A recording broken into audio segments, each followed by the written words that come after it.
शेतकऱ्याची मेहनत आमची जबाबदारी. प्रगत तंत्रज्ञानासह पिकांचे संपूर्ण संरक्षण. इडीमॅक्स बायोटेक, तुमच्या शेतीचा खरा पार्टनर. 10 जूनपासून तर 23 जूनपर्यंत अंदाज बघणार आहोत. तर 23 जूनपर्यंत पावसाची स्थिती कशी असणार आहे त्याची संपूर्ण माहिती आपण या ठिकाणी जाणून घेणार आहोत. कोणत्या ठिकाणी तीव्र कमी दाब होणार आहे, कोणत्या ठिकाणी जोरदार पाऊस आपल्याला बघायला मिळणार आहे याची संपूर्ण माहिती आपण या ठिकाणी व्हिडिओमध्ये जाणून घेणार आहोत. तर मित्रांनो, आतापर्यंत आपल्याला बऱ्याच ठिकाणावरून पाऊस बघायला मिळालेला नाही आहे, तर काही तुरळक ठिकाणी आपल्याला हलका मध्यम पाऊस बघायला मिळालेला आहे. परंतु आता पूर्ण महिन्याचा अंदाज या ठिकाणी जूनमध्ये पावसाची स्थिती कशी असणार आहे 23 ते 25 जूनपर्यंत अंदाज या ठिकाणी आपण बघणार आहोत. त्यामुळे व्हिडिओला कुठेही स्किप करू नका, शेवटपर्यंत हा व्हिडिओ बघा. नवीन असाल तर चॅनलला सबस्क्राईब करा, बेल आयकॉनला क्लिक करा आणि आपले गाव तालुका जिल्हा आम्हाला कमेंट करून नक्कीच कळवा. आता या ठिकाणी सुरुवात करणार आहोत 10 जूनपासून तर 25 जूनपर्यंत अंदाज आपण म्हणजे जवळजवळ हा पूर्ण महिनाचा अंदाज या ठिकाणी आपण घेणार आहोत. तर ज्यांचा जिल्हा आणि तालुका आला नसेल व्हिडिओमध्ये तर कमेंट करा, कमेंटमध्ये आपण रिप्लाय करण्याचा प्रयत्न करू. आता सुरुवात करूया आपण 10 तारखेपासून. 10 तारखेपर्यंत पावसाची स्थिती आपल्याला कशी बघायला मिळणार आहे. तर मित्रांनो, याआधी पाऊस आपल्याला बघायला मिळालेला नाही, कारण बरेच अरबी समुद्राकडून जे वाऱ्याचा स्पीड आहे, वारे वाहत असल्यामुळे महाराष्ट्रात पावसाचं प्रमाण आपल्याला बघायला मिळालं नाही. आणि ते वारं जे आहे हे आर्द्रतायुक्त वारं असल्यामुळे जर कमी दाबाचं क्षेत्र तयार झालं असतं तर आपल्याला खूप चांगला पाऊस पडला असता, परंतु या वाऱ्यामुळे आपल्याला पाऊस पडला नाही. मग हे वारे कशामुळे आलेले आहे तर पॅसिफिक महासागरामध्ये तिथे जे समुद्राचं तापमान आहे ते वाढल्यामुळे तिथून आपल्याला वारे बघायला मिळतात आणि तोच थेट परिणाम आपल्या महाराष्ट्रामध्ये आपल्याला बघायला मिळत असतो. आपण या ठिकाणी बघू शकता की हे जे वाऱ्याचा प्रवास आहे हाच प्रवास हिंद महासागरातून अरबी महासागरामध्ये, अरबी समुद्रामध्ये या ठिकाणी आपल्याला बघायला मिळत आहे. मग त्यामुळे आपल्याला पूर्णपणे महाराष्ट्रात हे वारे बघायला मिळत आहे. मग ह्या वाऱ्यामुळे आपल्याला पावसाचे जे प्रमाण आहे ते फार कमी प्रमाणामध्ये आपल्याला बघायला मिळालेलं आहे. हे जे वारे आहे 25 ते 30 प्रति तास किलोमीटर याप्रमाणे वारे आपल्याला बघायला मिळालेले आहे. त्यामुळे जो पाऊस आहे तो कमजोर झालेला आहे. मग आता 10 तारखेपासूनची परिस्थिती आणि पुढे काय असणार आहे ही माहिती आता आपण या ठिकाणी जाणून घेऊ. 10 तारखेचा अंदाज या ठिकाणी सकाळपासून बघणार आहोत. शॉर्टकट आढावा घेऊ म्हणजे पूर्ण आपल्याला 23 ते 25 तारखेपर्यंत अंदाज घेता येईल.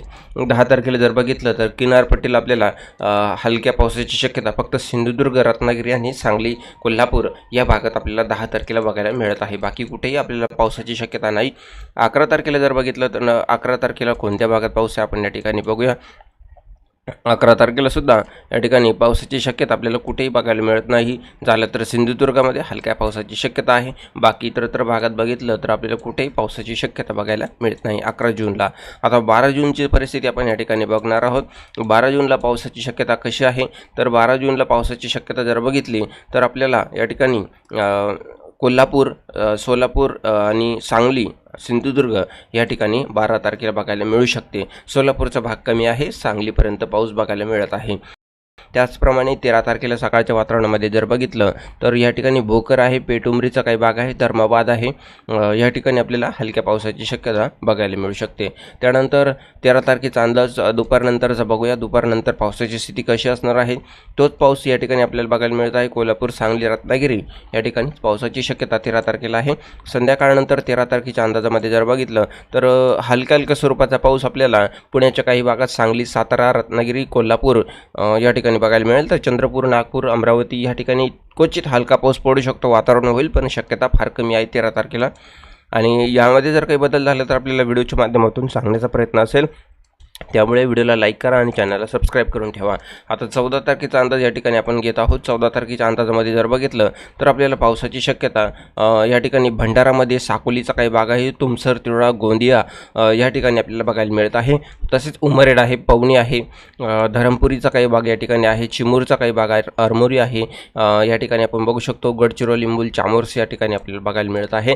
14 तारखेला संध्याकाळच्या वातावरणामध्ये नागपूर आहे, या ठिकाणी सवनेरेचा काही भाग आहे, रामटेक आहे, सवसरचा काही भाग या ठिकाणी आहे. इथे आपल्याला हलक्या पावसाची शक्यता बघायला मिळत आहे. 14 तारखेचा हा अंदाज आहे. त्यानंतर आपल्याला या ठिकाणी अंदाज बघायचा आहे. तर इथून आपल्याला जो अंदाज आहे सिंधुदुर्ग, कोल्हापूर, सांगली, विटा, तसेच रत्नागिरी, सातारा, बारामती, पुणे या ठिकाणी आपल्याला पावसाची शक्यता आहे. त्याचप्रमाणे अहिल्यानगरच्या काही भागात जर बघितलं तर पारनेर आहे, राऊरी आहे, श्रीरामपूर आहे, लोणीचा काही भाग या ठिकाणी आहे. इथे आपण बघू शकतो. तसेच इकडे श्रीगोंदा, कर्जत, करमाळा या ठिकाणी सुद्धा आपल्याला हलक्या पावसाची शक्यता बघायला मिळत आहे. बाकी मुंबई भागात जर बघितलं तर हलक्या स्वरूपाचा पाऊस आपल्याला या ठिकाणी बघायला मिळत आहे. त्यानंतर आणखी बदल आपण आता 15 तारखेचा बघणार आहोत. 15 तारखेला कुठे पावसाची शक्यता आहे, परंतु 14 तारखेला रात्रीच्या वातावरणामध्ये जर बघितलं तर चंद्रपूर भागामध्ये आपल्याला पावसाची शक्यता आहे. तर चंद्रपूरमध्ये आपल्याला हलक्या पावसाची शक्यता चामोर्शी आणि गोडपिंपरीच्या काही भागात आपल्याला बघायला मिळत आहे. मूलच्या काही भागात आपण या ठिकाणी बघू शकतो हलक्या पावसाची शक्यता बघायला मिळत आहे. त्याचप्रमाणे आता 15 तारखेचा एक अंदाज या ठिकाणी आपण घेत आहोत. 15 तारखेच्या अंदाजामध्ये जर बघितलं तर आपल्याला कुठेही पावसाची शक्यता सकाळच्या वातावरणामध्ये नाही. त्यानंतर दुपारनंतरचं जे वातावरण आहे ते वातावरण आपण या ठिकाणी बघत आहात. दुपारनंतर जर बघितलं तर चंद्रपूर, नागपूर आणि गोंदिया या भागात आपल्याला हलक्या पावसाची शक्यता बघायला मिळत आहे. आता ही इथे शक्यता का बघायला मिळत आहे तर या ठिकाणी बंगालच्या उपसागरामध्ये एक कमी दाबाचे क्षेत्र या ठिकाणी बघायला मिळत आहे. तेच कमी दाबाचे क्षेत्र या ठिकाणी विशाखापट्टणमच्या काही भागात आणि छत्तीसगडपर्यंत येण्याची शक्यता आहे. मग या ठिकाणी इकडे पाऊस वाढण्याची सुद्धा शक्यता आपल्याला पुढे बघायला मिळू शकते. तोच अंदाज या ठिकाणी आपण बघत आहोत. आता 15 तारखेला जर बघितलं तर 15 तारखेला आपल्याला पाऊस बघितला आपण चंद्रपूर, नागपूरच्या काही भागात आपल्याला पावसाची शक्यता आहे. आता 16 तारखेचा अंदाज या ठिकाणी घेऊ. 16 तारखेच्या अंदाजामध्ये तोच पाऊस सांगितल्याप्रमाणे या ठिकाणी आपण बघू शकतो. नागपूर, भंडारा तसेच गोंदियाच्या काही भागात, चंद्रपूरच्या काही भागात, अरमोरीमध्ये हा पाऊस आपल्याला बघायला मिळत आहे 16 तारखेच्या अंदाजामध्ये. 16 तारखेला मध्यरात्रीनंतर पुन्हा एकदा गोंदियाच्या काही भागात हलका पाऊस बघायला मिळत आहे. त्यानंतर 17 तारखेचा अंदाज या ठिकाणी आपण बघू. 17 तारखेला सुद्धा आपल्याला चंद्रपूरच्या काही भागात हलक्या पावसाची शक्यता बघायला मिळत आहे. 18 तारखेचा अंदाज या ठिकाणी आपण या ठिकाणी घेत आहोत. 18 तारखेला जर बघितलं तर 18 तारखेला पावसाची शक्यता या ठिकाणी नाशिकच्या काही भागात, पुणे तसेच मुंबईच्या काही भागात आहे, सांगली आहे, कोल्हापूर आहे, रत्नागिरीचा काही भाग आहे. या ठिकाणी आपल्याला हलक्या हलक्या पावसाची शक्यता या ठिकाणी बघायला मिळत आहे. आता बाकी 19 तारखेचा या ठिकाणी अंदाज घेत आहोत. 19 तारखेच्या अंदाजामध्ये जर बघितलं तर पाऊस जो आहे तो नाशिक भागाकडून जळगाव, धुळे, नंदुरबार या ठिकाणी फक्त वातावरण बघायला मिळेल. झालं तर हलका होईल, नाहीतर होणार नाही असा अंदाज 19 तारखेला आहे. तसेच सांगली, कोल्हापूर आणि रत्नागिरी हा पाऊस का सांगत आहे मी तुम्हाला थोडक्यात 23 तारखेचा व्हिडिओ झाल्यानंतर सांगतो. आता 19 तारखेचा आपण या ठिकाणी बघत आहात. 19 तारखेच्या अंदाजामध्ये पावसाची शक्यता एकदम हलक्या स्वरूपाची आहे. आता 20 तारखेच्या अंदाजामध्ये आपण या ठिकाणी बघणार आहोत. 20 तारखेला सिंधुदुर्ग, रत्नागिरीच्या काही भागात थोडासा चांगला पाऊस बघायला मिळणार आहे. त्यानंतर इकडे नागपूरच्या काही भागात अजून तर काही पाऊस नाही आहे 20 तारखेच्या अंदाजामध्ये. पुढे 21 तारखेचा अंदाज आपण या ठिकाणी घेत आहोत. 21 तारखेच्या अंदाजामध्ये जर बघितलं तर पुण्याच्या काही भागात हलका पाऊस आहे आणि तसेच साताऱ्यामध्ये पाऊस आहे. नाशिकच्या त्र्यंबकेश्वर साईडला पाऊस आहे, बाकी पाऊस नाही आहे. तर रत्नागिरीच्या काही भागात हलका हलका पाऊस पडणार आहे 21 तारखेला. बाकी इतर भागात जर बघितलं तर सांगली, कोल्हापूर या ठिकाणी आपल्याला हलक्या पावसाची शक्यता आहे. मग हा पाऊस आपल्याला 22 तारखेच्या अंदाजामध्ये बघूया.